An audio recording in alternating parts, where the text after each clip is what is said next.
नमस्कार, प्रतिपक्ष संवाद आप देख रहे हैं। आपके साथ मैं हूं मेघना सचदेवा। आप सभी को महिला दिवस की हार्दिक शुभकामनाएं। कहते हैं प्रीत में राधा बने गृहस्थी में जानकी, और काली बन के शीश काटे जब बात हो सम्मान की। एक महिला जो कि गृहस्थी को संभाल सकती है, जो प्रीत में राधा बन सकती है, जब उसके सम्मान की बात आती है वो काली बनकर किसी का शीश भी काट सकती है। इसीलिए एक महिला के सम्मान को चुनौती कभी मत दीजिएगा। फिलहाल आज महिला दिवस पर आज हम मुलाकात आपसे करवाने वाले हैं कमांडेंट प्रीति प्रियदर्शनी की। मैम, स्वागत है आपका प्रतिपक्ष संवाद। Thank you so much. Ma'am, आप लगातार इस फील्ड में काम कर रही हैं और आप एक जवान की तरह, एक सैनिक की तरह डटी हुई हैं उत्तराखंड की जनता के लिए। आपका ये अनुभव कहाँ से शुरू हुआ? आपके मन में कब ये अलख जगी कि मुझे जनता के लिए कुछ करना है, मुझे आईपीएस बनना है, मुझे कमांडेंट बनना है, मुझे सिविल सर्विसेज में आगे जाना है? ये सोच कहाँ से आई? करियर को लेकर के एटलीस्ट इंडियन फैमिलीज़ जो हैं वो काफ़ी अवेयर रहते हैं, और बच्चे को क्या पढ़ाना है एक छोटी उम्र से ही प्लानिंग पेरेंट्स ज़रूर करते हैं। तो ये कहीं ना कहीं ये प्लानिंग मेरे पेरेंट्स की थी कि इसको सिविल सर्विसेज में भेजेंगे, और हर बच्चे की तरह मेरा कुछ और ही मंशा थी। बट राइटफुली सो, जो मेरे पेरेंट्स ने मुझे समझाया, जो उसके प्रोज एंड कॉन्स थे। जब मैं बीटेक कर रही थी तो प्लेसमेंट्स भी हुए कई जगह प्राइवेट सेक्टर में, but then my father specially ही इंसिस्टेड कि you should give civil services a try. क्योंकि प्राइवेट सेक्टर में रहते हैं हम तो सेवा का जो मौका है वो काफ़ी लिमिटेड रह जाता है। लेकिन एक बार जब आप सिविल सर्विसेज में आते हैं तो आप बहुत ज़्यादा डाइवर्सिफाई हो जाते हैं, इतने अरीनाज आपके पास खुल जाते हैं अपनी प्रतिभा को भी निखारने का, एंड साथ ही साथ काम भी करने का, जिससे कि आप एटलीस्ट लाइफ लॉन्ग बोर तो नहीं हो सकते, and you can go on with the same level of interest जो कि आप नौकरी में लेके आए थे। तो दैट्स हाउ आई स्टार्टेड। और उत्तराखंड में मुझे 7-8 साल हो गए हैं यहाँ पे, और चमोली, पिथौरागढ़, दूरस्थ क्षेत्रों के पहाड़ों से लेकर के आज मैं यहाँ रुद्रपुर में हूँ एज कमांडेंट। बहुत ही अच्छा लर्निंग एक्सपीरियंस रहा मेरा। बहुत ही डाइवर्सिफाइड है उत्तराखंड, यहाँ का कल्चर बहुत ही रिच है, और साथ ही साथ जैसे जैसे कल्चर चेंज होता है जगह का, छोटे छोटे मॉडिफिकेशंस होते हैं, वैसे ही हमें पुलिसिंग में भी हम मॉडिफिकेशंस लेके आते हैं। तो that way it has been a very enriching experience. Ma'am, जब एक महिला तैयार होती है तो उसके लिए कहते हैं कि श्रृंगार होता है उसका गहना, या वो किस तरह से कपड़े पहनती है, साज सज्जा कहते हैं उसका श्रृंगार होता है। लेकिन आपके लिए आपका श्रृंगार है आपकी यूनिफॉर्म, स्टार्स, ये बैजेस। तो कैसा महसूस होता है जब आप वो साड़ी सूट ना पहनकर, यूनिफॉर्म पहनकर घर से बाहर निकलती हैं और हर कोई ऐसे करके आपको सैल्यूट करता है? देखिए, श्रृंगार का अपना महत्व है, और स्पेशली किसी महिला की ज़िंदगी में। बट मुझे लगता है कि महिलाएं वैसे कहीं जब अलग से कहीं जाना होता है तब स्पेशल कुछ श्रृंगार करते हैं, और भगवान की ये दया है मेरे पे। मैं खुद को बहुत ब्लेस्ड मानती हूँ कि मुझे हर रोज़ अपना श्रृंगार करने को मिलता है। मैं रोज़ यूनिफॉर्म जिस दिन पहनती हूँ, मुझे हर रोज़ जब मैं यूनिफॉर्म पहनती हूँ तो मुझे बहुत ही सशक्त फील होता है। और कोई भी ऐसा श्रृंगार जो आपको सशक्त फील कराए, लोगों की नज़रों में आपके लिए इज़्ज़त फील कराए, मुझे लगता है वो सर्वश्रेष्ठ है। सही कहा मैम आपने। मैम, एक महिला के लिए ज़िंदगी में बहुत चुनौतियाँ होती हैं। हम भले ही ये कहें कि महिलाएं बहुत आगे बढ़ गई हैं, लेकिन हम जानते हैं कि समाज का एक तबका अब भी ऐसा है जो रूढ़िवादी सोच से भरा हुआ है, जो ये कहता है कि महिलाएं कुछ नहीं कर सकती। उनके सामने बहुत सारे एग्जाम्पल्स हैं, बहुत सारी तस्वीरें हैं जो उन्हें बताती हैं कि महिलाएं बहुत कुछ कर सकती हैं। तो क्या उत्तराखंड में रहते हुए आपने किसी ऐसे व्यक्ति को फेस किया है जिसकी सोच ये कहती है कि आप महिला होकर आगे बढ़ गई हैं लेकिन आपको हम आगे बढ़ने नहीं देंगे? अगर आपका ऐसे किसी व्यक्ति से सामना हुआ है तो क्या सोच मन में आती है, संदेश क्या देती हैं उनको, जवाब क्या देती हैं?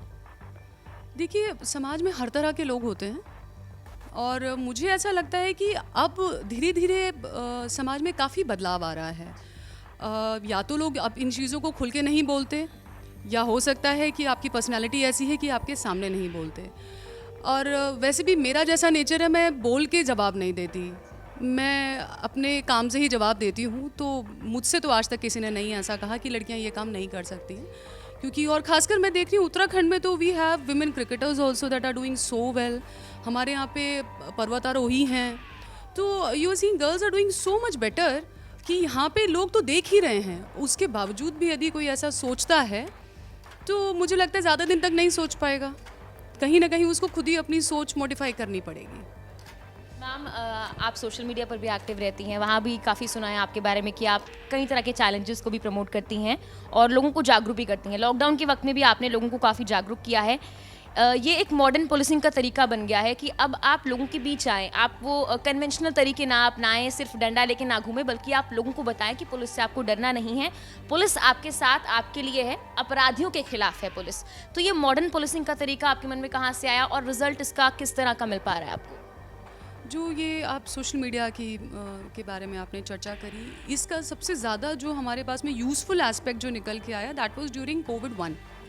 जब पहला कोविड लगा था तो एक तरीके का कर्फ्यू था सब जगह, for all purposes it was a curfew. और लोगों ने, स्पेशली हमारी जनरेशन ने कभी कर्फ्यूज़ नहीं देखे थे, हमारे पेरेंट्स की जनरेशन ने ज़रूर देखे but not us, and youngsters ने तो डेफिनेटली नहीं देखे। तो उनके लिए घर से बाहर ना निकल पाना, अपनी मर्जी से बाहर ना निकल पाना बड़ा ही एक रेस्ट्रेनिंग सा था। तो उससे कोप अप करने के लिए हर आदमी मोबाइल पे जाने लगा या नेटफ्लिक्स पे जाने लगा। अब मोबाइल पे वो क्या चीज़ देख रहा है, वो उसके दिमाग में किस तरीके से असर करेगी, आगे जाके हमारे क्राइम्स भी उसी से डिटरमिन होंगे। हम देखते हैं आजकल साइबर क्राइम बहुत बढ़ गया है, क्योंकि लोग उस पर तरह तरह की ऐसी चीज़ें देख रहे हैं जो कि या तो कंप्लीट इन्फॉर्मेशन नहीं देती हैं या हो सकता है उनको गलत रास्ते पे लेके जाती हैं। सो दैट्स हाउ ये आइडिया मेरे दिमाग में आया कि जब हम मोबाइल का इस्तेमाल कर रहे हैं तो why not use it for something better. तो फिटनेस के लिए या लोगों को जागरूक करने के लिए, लोगों को इन्वॉल्व करने के लिए, कभी ट्रैफिक रूल्स बता दिए, कभी साइबर क्राइम से कैसे बचना है।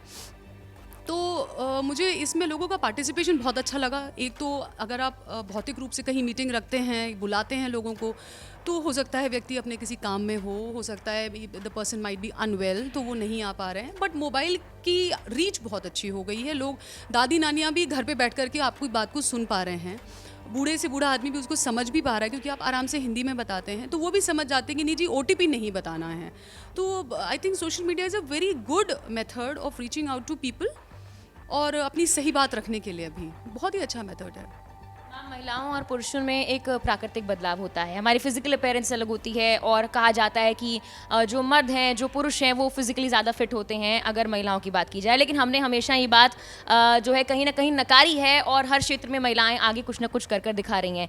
लेकिन जब बात होती है कि सिविल सर्विसेज या पुलिस में अगर किसी महिला को भेजना है, तो माँ बाप के मन में आज भी एक सवाल रहता है कि क्या हमारी बेटी फिजिकली फिट है इतना कि वो कर पाएगी, या फिजिकली फिट होते हुए भी क्या अपराधियों से वो दो हाथ कर पाएगी।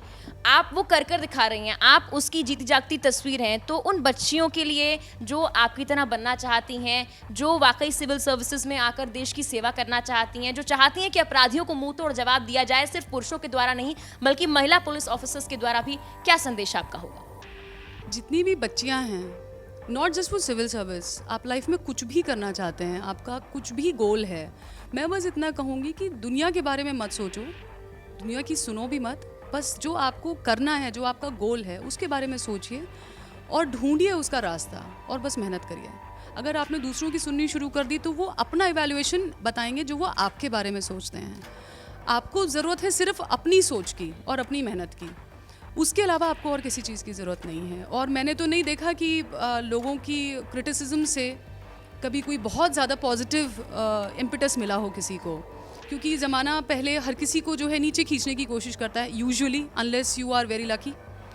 तो मैं यही कहूँगी सब लड़कियों को कि मेहनत करो, मेहनत का कोई ऑल्टरनेटिव नहीं है, और बहाने बनाना छोड़ दीजिए अपने लिए कि मैं लड़की हूँ, या मेरे पीरियड्स चल रहे हैं, या मुझे दर्द हो रहा है, something like that. I don't think so.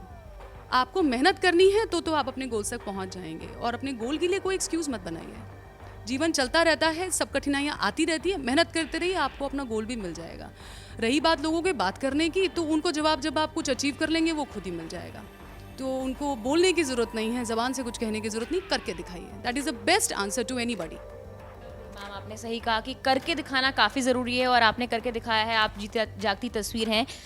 एक आखिरी क्वेश्चन है कि बहुत सारी मूवीज़ हम देखते हैं बॉलीवुड की, आपने पिछले कुछ दिनों में कुछ मूवीज़ भी देखी होंगी जिसमें ये दिखाया गया है कि अगर एक महिला आगे बढ़ना चाहती है तो ज़माने के साथ साथ आपकी खुद के फील्ड के लोग भी आपको कई बार पीछे खींचने की कोशिश करते हैं। एक महिला होने के नाते वो सोचते हैं कि एक महिला हमसे सुपीरियर कैसे हो सकती है, और उस मूवी को पोर्ट्रे किया जाता है ये दिखाने के लिए कि आजकल के वक्त में भी सीनियर्स जो है कहीं ना कहीं आप पर दबाव डालते हैं, महिला होने के नाते आपको पीछे खींचते हैं, लेकिन आपको आगे बढ़ना है। हालांकि रियलिटी ऐसी नहीं होती, हम जानते हैं कि आपको आपकी फील्ड के लोगों का सपोर्ट भी मिलता है। तो अगर उस मूवी के लिहाज से मैं जानना चाहूँगी कि आपका अपने सीनियर्स के साथ एक्सपीरियंस कैसा रहा। लोगों के मन में नेगेटिविटी भी आती है, तो उस नेगेटिविटी को दूर करने के लिए भी आप क्या कहेंगी सीनियर्स को लेकर? आई थिंक किसी भी whether it is a senior junior relationship या मैं अपने सबॉर्डिनेट्स के साथ में, I think there is always a very important need to continuously maintain a communication channel. अगर आप में बातचीत होती रहेगी, आपने जो काम किया है आप उन तक पहुंचाते रहेंगे, उनकी जो एक्सपेक्टेशन है वो आपको बताते रहेंगे, और हम जूनियर्स हैं, हमसे कुछ कमी होगी तो गलती बताना भी उनका काम है, डांटना भी उनका काम है. So they will do that. Take it in a stride. उसको पर्सनली ना लें. So that's what I do with my subordinates, and I think so that my seniors also do that with me. मेरी बहुत सी गलतियाँ वो माफ़ भी करते हैं, तो मैंने उन्हीं से सीखा है. So अगर मेरा कोई सबॉर्डिनेट गलती करता है तो मैं भी माफ़ करती हूँ. And I always try to explain कि भाई ये गड़बड़ हुई थी, इसको आप लोग करेक्ट करें. लाइकवाइज मुझे भी मेरे सीनियर्स बताते कि ये आपसे गड़बड़ हुई है, इसको आप ऐसे बेहतर कर सकते हैं, तो I always make it a point कि मैं उसको करेक्ट कर लूँ. So I have been very lucky that ways कि मेरी जो अपनी इक्वेशंस हैं they are very cordial, very professional, और कभी कोई गलती होती है बताई जाती है, मैं उस पर सुधार करती हूँ, एंड आई ट्राई कि वो रिपीट ना हो. एंड बाकी अपनी तरफ से एक प्रॉपर चैनल ऑफ कम्युनिकेशन हमेशा मेंटेन करना बहुत ज़रूरी है. धन्यवाद मैम अपना वक्त देने के लिए. तो आपने प्रीति प्रियदर्शनी को सुना है और ऐसी कई महिलाओं से आपकी मुलाकात करा रहे हैं. देखिए, हर महिला अपने आप में ख़ास होती है. घर में एक होम मेकर से लेकर बाहर जो फैक्ट्रीज़ में काम कर रही हैं या फिर आज हमारे सामने जो बैठी हैं, हर महिला अपने आप में ख़ास है. बस आपको एक महिला होने के नाते अपने अंदर जो हुनर है, अपने अंदर जो प्रतिभा है और आप जो हैं उसे पहचानने की ज़रूरत है. अगर आप पहचान जाएंगी तो समाज भी अपने आप उसको एक्नॉलेज करेगा ही करेगा. फिलहाल के लिए मेरे साथ इतना ही. आप देखते रहे प्रतिपक्ष संवाद. नमस्कार, धन्यवाद.